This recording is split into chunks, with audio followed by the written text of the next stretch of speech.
we will get that going in the right spot. Sounds like we're live now. So I'm gonna go ahead and remove this temporarily. Let me see here. Okay, I think we're live. So I'll just kick it off. Joy, it's really a wonderful treat to have you here with us for today's craft chat. I'll introduce myself. My name is María-Elisa Heg. I'm the Curatorial Fellow here at Houston Center for Contemporary Craft. And today I'm joined for this edition of Craft Chats by Joy Oude, whose solo show, Naija Vision, the work of Joy Oude, is up in our front gallery through September 11th. Welcome, Joy. Thanks so much for having us. Thank you for coming and joining us. Thank you for having me. I'm really excited to be here. Of course. So just a little bit about Joy before we jump in. I'm just going to give a few bio details for y'all.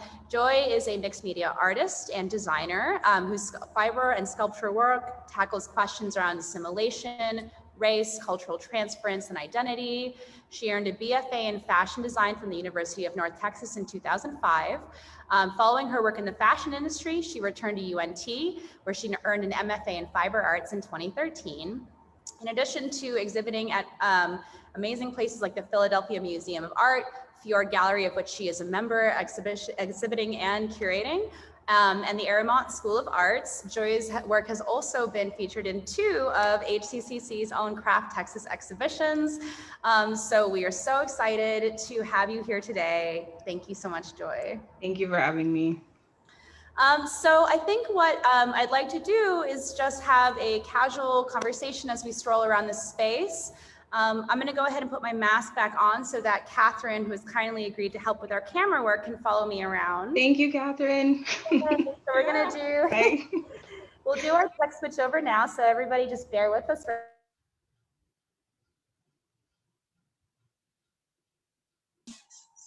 Can you see me? Oh, yes, I can. There we go. Better? Yes. I think so. Okay, great. Cool. So, yeah, I guess I will start here in the space. I think maybe one of the things we could talk about first, Joy, because we don't have the audio playing here in the space, but we can come to the Craft Center when they come to see your show and see what I think are a really great place to jump off with your work, a series of interviews entitled Coming to America that you filmed. And I just thought maybe we could talk a little bit about the interviews and how they kind of have influenced, you know, the rest of the work that we'll be seeing in our chat today. Sure. Yeah. So, I mean, more so as I started to get into undergrad, and less so when I was younger, maybe just through osmosis or just through hearing things at like different cultural gatherings and meetings of the New Bende Association, which is like for my parents' village, the people that came from Nigeria and sort of settled in the Dallas area, they had like monthly, sometimes bi-monthly meetings that they would go to. I've always had conversations with my parents sort of about their experience, but really important to me with this show was to sit down and have less a casual, I mean, it was casual in tone, but a more directed conversation about what both my parents and my uncle experienced, because my uncle didn't come here until the early 90s, whereas my dad came in 78, my mom came in 80. And so because there was some even slight period of time in the case of my parents in between, I still wanted to understand for them what was really striking in arriving here, what sort of apprehension or anything they were feeling, you know, as they were preparing to come here, coming to a country that they'd never been to prior to moving for school, or in my uncle's case, moving here to, you know, find work, and just understand like what was going through their mind. You know, in my mom's case, my dad was here already, so she knew someone here. My dad didn't know anyone here, and I didn't realize, because my dad is very, I get my work ethic, but also my need to like arrange and organize things in a certain way. So it was really crazy to hear from him that he just sort of looked at a map and thought, Oklahoma sounds nice, having no idea, nothing about the place. And was just like, yeah, we'll do this. To me, it's like so opposite of what I know of my dad, you know, as a kid and like now.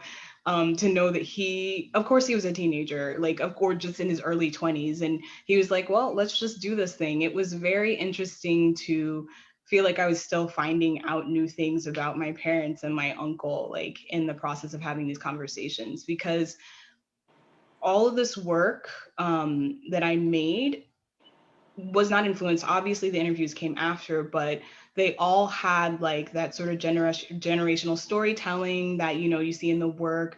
You know, getting to see my grandmother, who is 111 now, and her face is the one featured in all the matriarch series.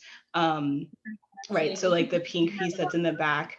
I get to learn a little bit more every time we visit, but it was great to hear from my parents, like, you know, things that you could not have known, things that you could not have understood, and how they sort of dealt with it, or what became really important to them, what became obvious to them. My uncle said in our interview, you know, growing up where they did, you don't walk past someone without acknowledging them. And so to come to a country and to have people, you know, work purposefully to avoid being near you, it took some time to come to terms with it, and also to learn what he had to do to keep himself safe, you know, safe when he was in certain spaces. So hearing all of that so frankly was really wonderful, and provided like even more insight as I continue to like think of things that are important for me to share and also to address in my own work.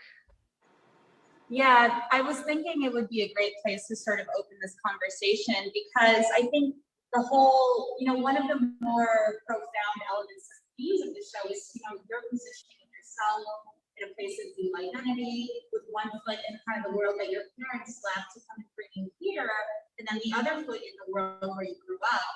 And I think that this, you know, really kind of bittersweet, beautiful, and painful tension that comes through the conversations is really, it's really profound. You know, there's love and there's intimacy and there's humor, but there's also this very, the yearning to kind of reach back and sort of fully understand that place that they came from, and, you know, the things that they sacrificed, and that all your relatives really did as well, for you guys to have the opportunities that you had here, that you're reflecting back. So, you know, when you mentioned the photos of your grandmother, you know, the series of pieces of which Matriarch is a really beautiful example that we have on the walls here, you've literally incorporated photo transfers as well as, you know, burlap detailing and embroidery. And I just wanted to maybe talk a little bit about how, you know, you're using this visual language of material and process to unpack these really complex emotions and histories that tie you to your family and tie them to a larger history. Sure. Well, obviously fabric plays the most important part of it. Even without, you know, we went to Nigeria when I was like 4 or 5 in '89.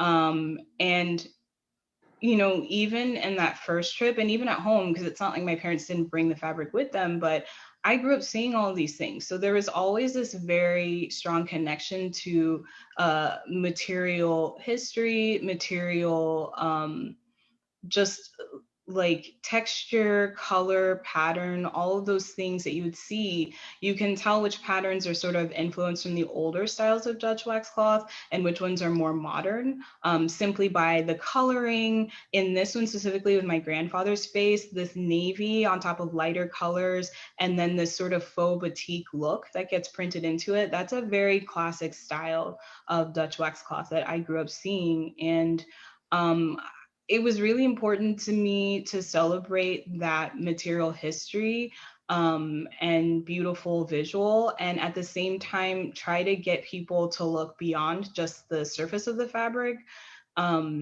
in the way that I was using embroidery, in the way that I was sort of hiding different other than types of fabric and texture inside.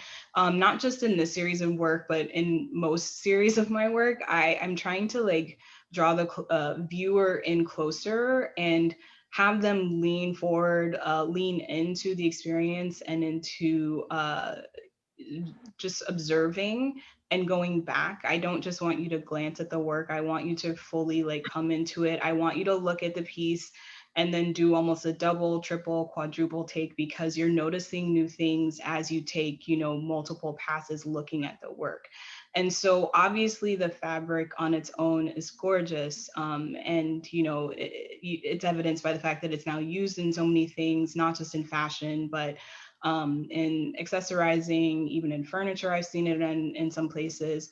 But I wanted there to be not just that immediate like attraction to the color, to the pattern, but also to understand that there might be something deeper. There might be a story also attached to the inclusion of this fabric, and then the manipulation with reverse applique, embroidering into some areas to draw your attention to certain features and certain aspects of the print. Yeah, I think it's really, you know, and Catherine's getting some great details, but this is definitely a piece, and others like it, that really needs to be seen in person, because your subtlety is really, really, really, I mean, it is extremely subtle. And so, like you said, you know, your work invites people to really lean in, get close, and take a closer look. And actually that brings me to the next piece that I wanted to talk about, because, you know, your subtlety and approach is really kind of the heart of these dresses. And, you know, viewers who are watching may recognize that some of the motifs on this dress are similar to the patterns on the wall hanging. And of course, Joy, that's because they are the same fabric, but obviously altered and designed. So can you talk a little bit about how that relationship and the subtlety of how your embroidery and how this garment fits in to wax cloth as a material, but also, you know, your connection with it, as you said, growing up around it? Sure. So each of the dresses is paired definitely with its own wall hanging. It is the exact same fabric, but I did bleach out the fabric. I wanted to bleach out the color because while the wall hangings are, of course, a celebration of family members from home, of the stories, of the history, these dresses, which are in a very westernized style of like toddler dress, a simple yoke with, you know, sort of a full skirt at the bottom that I drafted the pattern for, and then sewed with like a little muslin lining. I wanted to bleach out the color from the dresses to reference sort of that culture loss, wondering what difference in my life might have, you know, existed if I'd grown up in Nigeria. There's no way to know, right?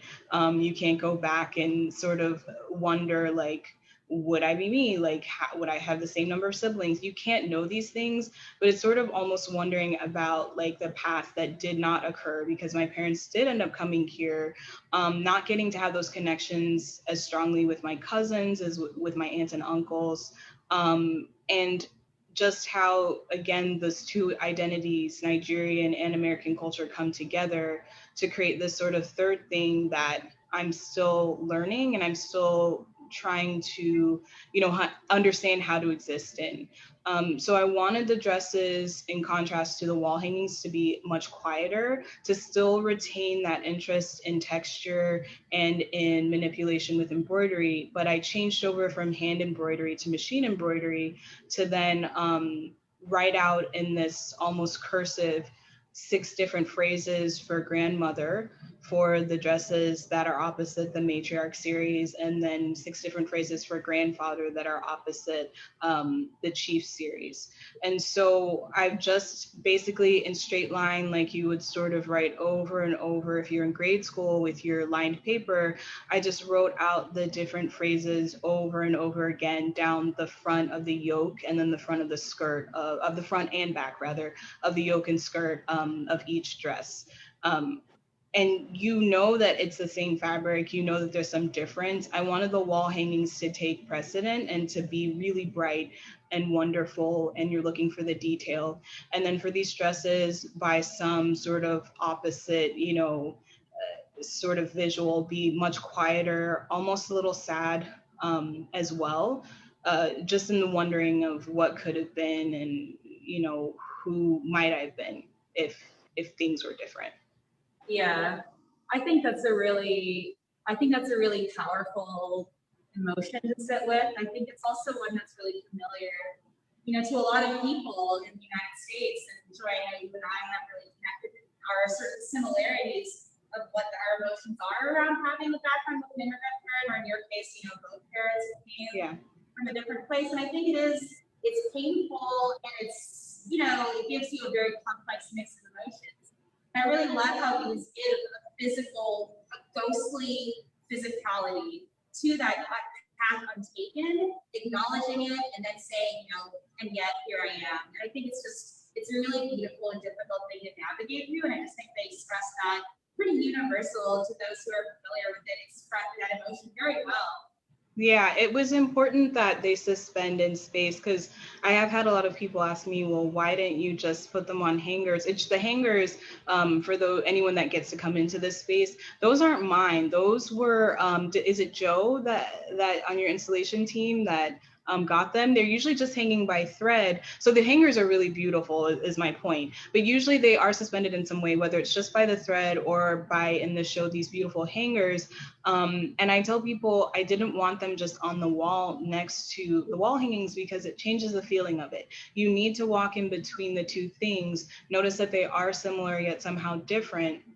And then, you know, having the dress hang in the air like that is almost even just having like a thought hang in the air, an unfinished, you know, sort of reflection. And like you said, you just kind of have to sit with it and you think about it. And I think the impact is lost if it's sitting flush against, you know, a gallery wall. So it was really important to me in designing the dresses that I also consider, okay, they need to be suspended for them to be the most impactful.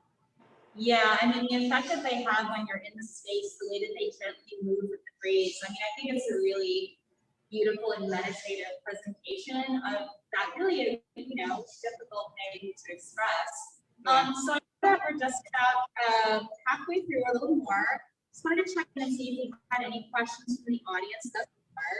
Sure. Sounds like so, while And sorry, not to interrupt, just so you know, it's a little quiet, I think, because of how far you are from the cell phone. can you hear me So better now? yeah, it's better now. Sorry. Sorry, thanks for, you know, working with us as we figure out. Yeah, it's a new format.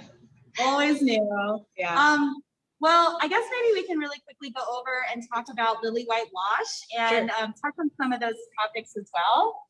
Sure. I'll walk and talk, hopefully try to be staying in the mic range.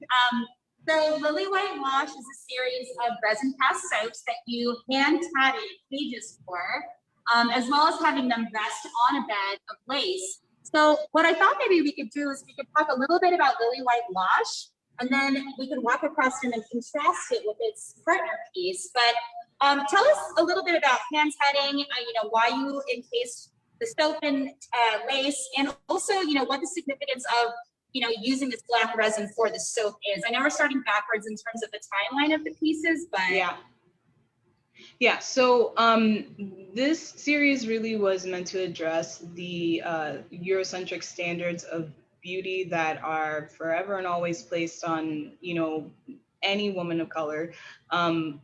These skin lightening soaps, which the bars are a reference to, usually I've never seen any that are black. Usually they come in brighter colors, they're very fragrant, but I wanted to capture the same size, like the same scale that they usually come in, very petite, almost referencing even being more ladylike in their packaging and in their size. But I really wanted to provide a visual that was at once really lovely, but also maybe a little bit confusing. I would say that maybe 90% of, you know, people that I talk to, or even my own friends, they had never even heard of skin lightening soaps before, whereas skin lightening soaps are something I became aware of at a very young age. You would sort of see the difference in texture in people's skin, maybe in your community, and wonder like, oh, you know, is this something that someone was born with? What's going on? And you know, your aunties and your mom start to tell you like, no, that's someone that probably used the skin lightening soap. And the effects on the skin are really terrible. You know, it's supposed to be basically a bleaching agent, but of course your skin is not flat. You have, you know, different highlights in your skin tone and all these things. So it really does this sort of grave damage to people's faces. And also they're finding in studies that there's psychological impacts because of the basically toxic agents that are in the bars of soap.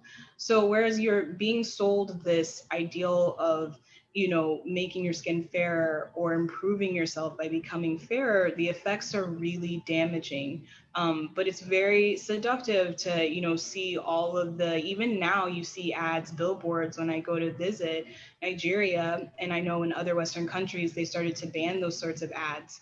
But it's sort of questioning, like, when is it enough? Like, what is enough?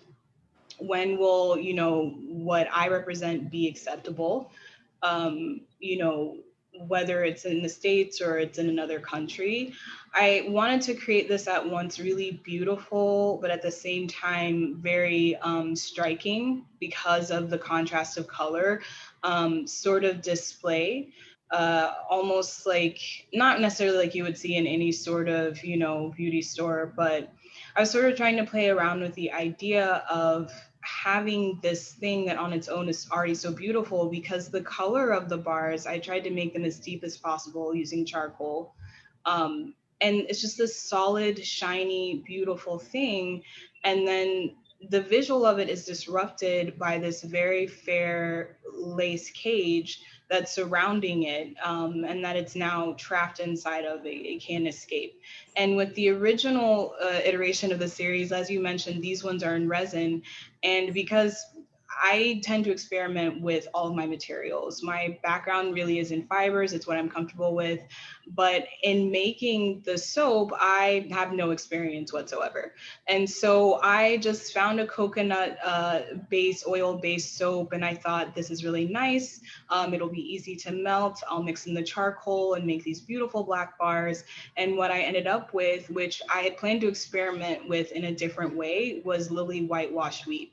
The first version of these bars were the actual soap-based pieces. They were beautiful, they were black. Something that was really fun and important to me as I started to work was also realizing that as I put the cages on, it was scratching and damaging the surface of the soap, which then became sort of this poetic thing that I hadn't anticipated, but I thought added to the work.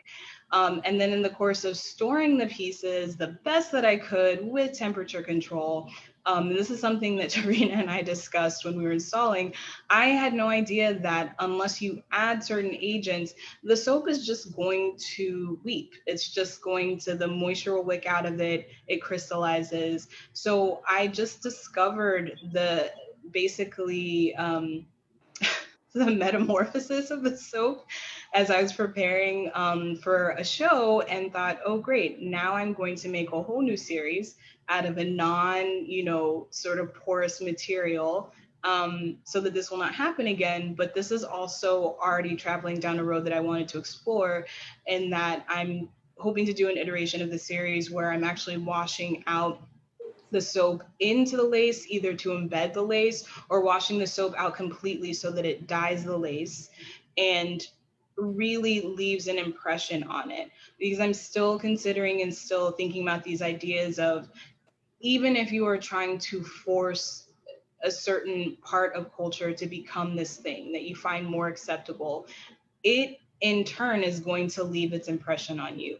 What's interesting to me is that in trying to force women of color into these Eurocentric standards of beauty, white culture takes a lot from Black culture and from other cultures, and sort of adopts it on its own, but makes it accessible in, you know, the minds of those who are creating these trends, and also makes it more palatable in certain people's eyes. So that sort of tension and that sort of back and forth relationship is very interesting to me. But also it still to me is quite sad, because even now, you know, young girls are growing up being told that they need to do something to themselves to make themselves acceptable in society's eyes, or to better themselves so that they're more attractive, when really, you know, what should be celebrated are people's differences. So this is really just a reflection on how, you know, something that is considered beautiful can damage something that is already beautiful in and of itself.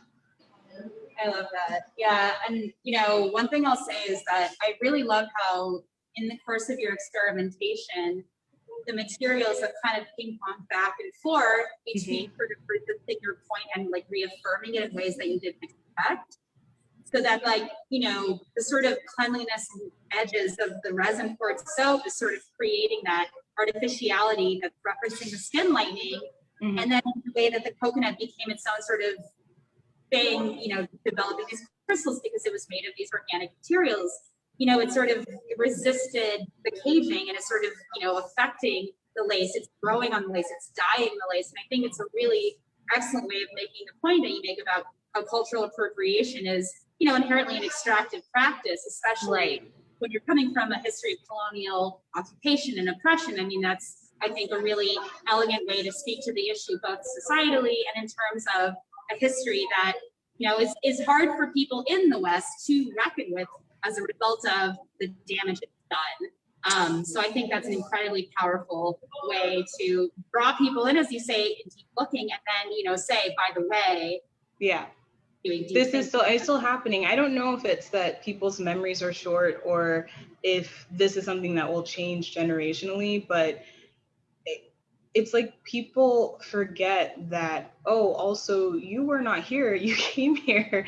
and you brought things with you and then you tried to force them on people that were already here. It's always a very interesting thing to consider and an interesting conversation to have, like, what is uniquely its own thing anymore? Nothing is. And yet there's still things that are considered more acceptable, especially in pop culture, than other things. And it's always really confusing to me and always interesting to see where people draw a line, and then where they adopt things and then forget that, hey, this was not inherently something that you developed. It's something that, like you said, you appropriated and you've brought into being part of what you consider acceptable, but you got that from someone else. So. Right. Exactly. Well, let's check in and see real quick if you have any questions. Now, just a rapt audience, drinking in all of the excellent knowledge and conversation. Well, I guess with the time we have remaining, maybe the last thing we can check in on is one of my favorite elements of this exhibition, which is this table, this installation entitled When It's Both, that collects a lot of personal items that not only share your own journey, Joy, of kind of growing up in America and then connecting with your heritage by revisiting Nigeria and then meeting your now husband there, but also sharing memories of your family and your relatives, these lovely photos and records. So I just thought maybe we could take a little time to talk to you about these items and what they mean to you and how, you know, they reflect the way that your journey has led to the work that we see in this show. Sure. So the masks that are up there actually came back from that trip that we took in '89 to visit family. And so my mom has just had those since then. And no matter where we lived, like after, they always are hanging prominently somewhere. And so they just remind me a lot of my mom. The fan is from the trip where I actually met my husband in 2018. And I just kept that because, you know, it became really special to me as like a reminder of what was happening at the time that I met him. The photos are just a collection. Those in the middle, that one that's really large and center is me as a toddler sitting in my mom's lap with no hair and my little baby ears pierced. And then to the left is my maternal grandfather. So that's my mom's dad. And he was quite tall. He was not 7 foot, but approaching 7 foot. At the time that he passed when she was a teenager, and he was just a really formidable man. But, you know, she always said that for all of his height, he was just very gentle, and someone that she really looked up to, as someone in a way that he treated people and how he sort of just dealt with people in the world, and how he gave of himself. So, you know, it's always great. I just went through so many photos. The photo there, then on the right, in the center is my uncle, my mom's cousin, who we call Prof. And we actually had our wedding reception at his house in Nigeria when we got married in 2019. So it's just getting to see these people in different stages of their lives and, you know, remember stories that you've heard and things that you know about them now. A lot of the, music that I grew up with. I found or just own actually these albums because they remind me of, music that my mom and dad would listen to. And my dad always played this game with me. I think it was more for him to help him remember the names of American singers, but where he would make me guess, like in the first minute of the song, who was singing and what the song was. And ABBA was a huge part of that. Something that I think my parents brought over actually from Nigeria was their love of that band. You can see our wedding souvenir book there in the front, Edwin and I on the front there. From the wedding, things that people in Nigeria, you have to have souvenirs for people to take with them. So along with the journals, there were also multiple styles of bags with our faces on them that people took home with them after the wedding. Pens, different stuff like that, cups. To the side of that is the welcoming bowl that I used for the day of our traditional wedding, which is separate from the church wedding, separate from the court wedding, where when people come, whether they're in your household or whether they traveled, you are marking them with baby powder to show that you're acknowledging and you're appreciating that they made the time to come and participate in your life event. The different fabric that you're seeing on the table, those are actually geles. They're my mom's. And so they're the head scarves that she would wear for different events, whether it was a wedding, a wake, just some sort of party. She always leaves them tied and pinned so that she can use them again if she wants to, and they match the outfit that she's going to wear.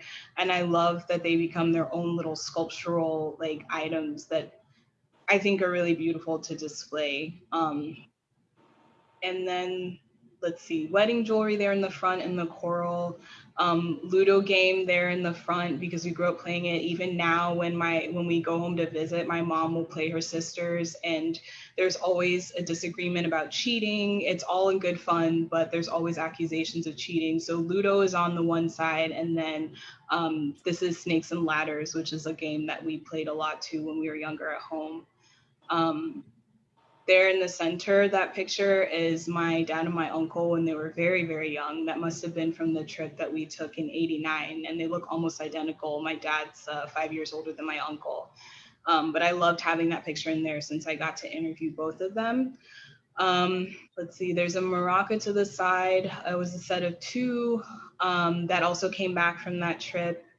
There's a wedding ledger there then to the left of it from, people's gifts, the money gifts that they left, but it's in the Uche souvenir book from my dad's retirement ceremony, his traditional retirement ceremony. So he used one of his souvenir books to have people sign and basically like your sort of thank you list of who gave what the day of the wedding. So just a real collection of different things, pictures from us here, pictures from us at home. I think to the left and the right of center, there are more pictures. My brothers and I think, are there. That's my mom, really young, and then my dad when he first came to the States. And then on the other side is where you can see pictures of me and my brothers. So I just thought it would be great to incorporate not just photos and different items, but also the music, because, music was such a formative part of my growing up here too, and things that, even if my parents and I had very different experiences growing up because they knew nothing of, this country until they were adults, whereas, I was born here and my brothers and I grew up here, there's still, family trips that we took to see family in Louisiana. And my uncle there is actually featured on the Apple TV series. I don't even remember the name of the show, but The Cowboy Story. That's my Uncle Ude there on the right-hand side. And his story was told about being a Nigerian cowboy in Oklahoma. That's him. And so there's just this rich history of music, of fabric, of different items that you immediately recognize and remind you of home, that I thought would be really nice to incorporate and include as part of this sort of altarpiece in the show.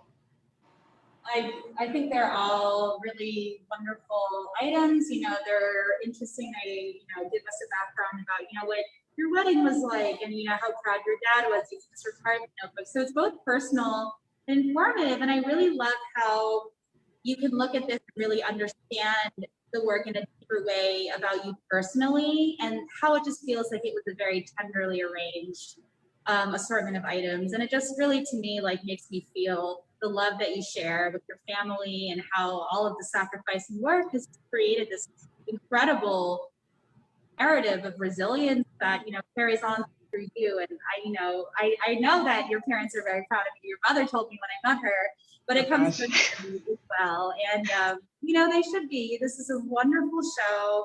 And I really just appreciate you taking some time today to talk to us about it and share some of your own, words about it. There's nothing better than hearing directly from the person who made the things on display. And, it's just been a real pleasure to work with you. So yeah, I've really enjoyed this process. Like I told you earlier, like in a year when people literally wanted to do nothing, myself included, it was hard to do anything. Getting to conceive of and just talk through what the show could be was a really wonderful exercise in creativity, and also in just reflecting and making connections with people again, because you assume that I talk to my mom almost every day. Like if I don't call her, she thinks that I've died, and so I have to reassure her like I'm alive. But it was even hard to talk to people that you talk to every day, and getting to think about this show, not just in the interviews, but also in just talking about stories. It was really wonderful in a time of isolation to be able to connect with, people that you already know, and also people that are helping you talk through and consider your own work. So yeah, thank you for providing that. It's been really great. Absolutely, our pleasure. Well, I guess if we don't have any other audience questions, that'll be it for us today. So please, y'all, come through.